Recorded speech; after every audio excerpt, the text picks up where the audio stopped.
Olá, vamos examinar as Escrituras? Eu quero ver com vocês um texto que se encontra em Mateus, capítulo 15, versículo 3, onde nosso Senhor Jesus Cristo nos diz o seguinte: Ele respondeu-lhes: E vós, por que violais o mandamento de Deus por causa da vossa tradição? Então Jesus está dizendo que esses judeus, estas pessoas, esses religiosos e esses teólogos violam ou violavam os mandamentos de Deus por causa da tradição deles. Então eles tinham uma tradição que não estava de acordo com a revelação bíblica, com as Sagradas Escrituras. Aquilo que Deus ordenou, nos revelou e nos contou, não estava de acordo com a tradição religiosa dessas pessoas. Agora, se a tradição ela veio antes da Bíblia, como que a tradição pode violar a Bíblia? Isso seria impossível. Então, primeiro tem que ter vindo a Bíblia para depois vir a tradição. Já que se a Bíblia não existia, não tinha como a tradição violá-la. E nós sabemos que Deus deu a lei a Moisés e somente posteriormente as tradições foram criadas. Não havia Talmud antes de haver a Torá.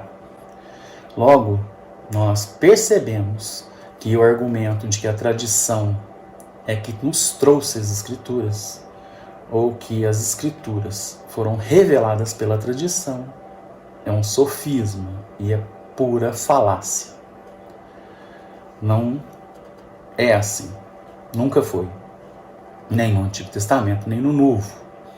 Nós podemos observar, por exemplo, que mesmo com as Sagradas Escrituras sendo escritas 40 anos depois da ascensão do nosso Senhor Jesus Cristo, nós vemos, por exemplo, no texto de Atos 8, de 26 a 39, que Filipe e o eunuco já tiveram uma história com as Sagradas Escrituras.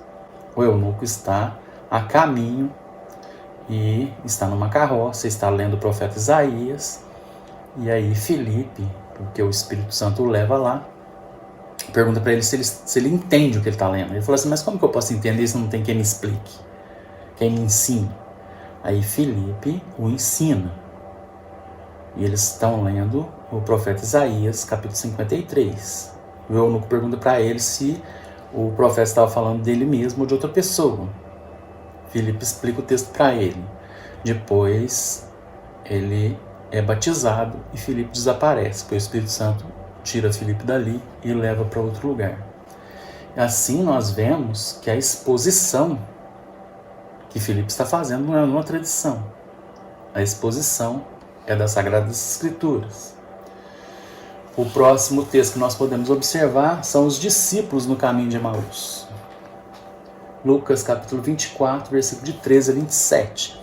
Os discípulos estão indo, esses dois discípulos, caminhando, inconformados, falando entre eles sobre o que tinha acontecido.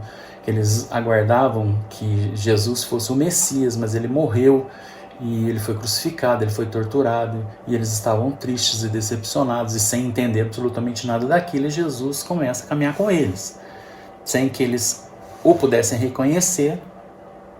Ele começa a perguntar para eles: mas o que vocês estão falando do quê? Aí eles ficam até indignados com ele: mas quem é você que não sabe dos últimos acontecimentos? Que crucificaram Jesus, que Jesus era o suposto Messias, e enfim. Nós esperávamos que ele fosse o Messias, mas ele morreu crucificado. É certo que as mulheres nos disseram que ele ressuscitou, mas isso... Enfim, começaram a pôr em dúvida e Jesus começa a expor tudo o que dele havia sido revelado nas Sagradas Escrituras. Então, começando por Moisés, passando pelos profetas, ele vai narrando tudo o que deles estava sendo revelado, tinha sido revelado. E aí, eles ainda não reconheceram. Mas na hora de comer, ele tomou o pão, o partiu, e aí eles reconheceram. E aí ele desapareceu. Então, se ele expôs tudo que estava revelado dele, ele não está falando de tradição. Ele não está mostrando tradição nenhuma. O que ele está fazendo é revelando as Sagradas Escrituras, a palavra de Deus para eles. Jesus é a palavra encarnada. A Bíblia e as Sagradas Escrituras são a palavra escrita. A tradição não veio antes da palavra de Deus. Nada veio antes da palavra de Deus, pois o mundo foi feito pela palavra de Deus. Fiat lux, faça-se luz. E a luz se fez. Amém.